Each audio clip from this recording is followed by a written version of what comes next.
নির্বাচন কমিশনারের নিয়োগ সংবিধানে অন্তর্ভুক্তির বিষয়ে একমত জামায়াত তাহের। নির্বাচন কমিশনারের নিয়োগ সংবিধানে অন্তর্ভুক্তির বিষয়ে জামায়াতে ইসলামী সহ অন্য রাজনৈতিক দলগুলো একমত বলে জানিয়েছেন দলটির নায়েবে আমির সৈয়দ আব্দুল্লাহ মোহাম্মদ তাহের। তিনি বলেন, তত্ত্বাবধায়ক সরকারের গঠন প্রক্রিয়া নিয়েও আলোচনা প্রায় শেষ পর্যায়ে রয়েছে। বুধবার 23 জুলাই রাজধানীর ফরেন সার্ভিস একাডেমিতে রাজনৈতিক দল ও জোটের সঙ্গে জাতীয় ঐকমত্য কমিশনারের দ্বিতীয় ধাপের 18তম দিনের আলোচনা শেষে সাংবাদিকদের এই কথা বলেন আব্দুল্লাহ মোহাম্মদ তাহের। জামাতের এই নায়েবে আমির বলেন, আজকের আলোচনা অত্যন্ত গঠনমূলক ও ইতিবাচক ছিল।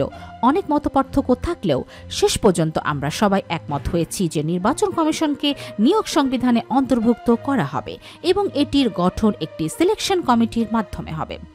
আব্দুল্লাহ মোহাম্মদ তাহের বলেন, 5 সদস্যের একটি সিলেকশন কমিটি গঠন করা হবে, যার সদস্যরা হবেন স্পিকার, সভাপতি, বিরোধী দল মনোনীত ডেপুটি স্পিকার, প্রধানমন্ত্রী, বিরোধী দলীয় নেতা এবং প্রধান বিচারপতির মনোনীত একজন আপিল বিভাগের বিচারপতি। এই কমিটি সর্বসম্মতিক্রমে প্রধান নির্বাচন কমিশনার ও কমিশনারদের মনোনয়ন নিয়ে রাষ্ট্রপতির কাছে পাঠাবে এবং রাষ্ট্রপতি সেই নাম অনুযায়ী নিয়োগ দিতে বাধ্য থাকবেন। জামাতের এই নেতা আরও বলেন, এখানে রাষ্ট্রপতি নিজস্ব মতামতের কোনো সুযোগ রাখা হয়নি।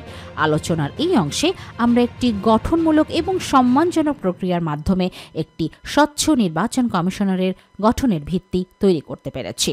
আব্দুল্লাহ মোহাম্মদ তাহের বলেন, কমিশন গঠনের পাশাপাশি কমিশনারদের আচরণবিধি ও জবাবদিহি নিশ্চিত করার বিষয়েও ঐকমত্য হয়েছে। তিনি বলেন, আমরা প্রস্তাব করেছি সংবিধানের 118 অনুচ্ছেদে একটি নতুন ধারা যুক্ত করে আইন প্রণয়ন করতে হবে, যা নির্বাচন কমিশনারের সদস্যদের অ্যাকাউন্টেবিলিটি বা জবাবদিহিতা ও অপসারণ প্রক্রিয়া নির্ধারণ করবে।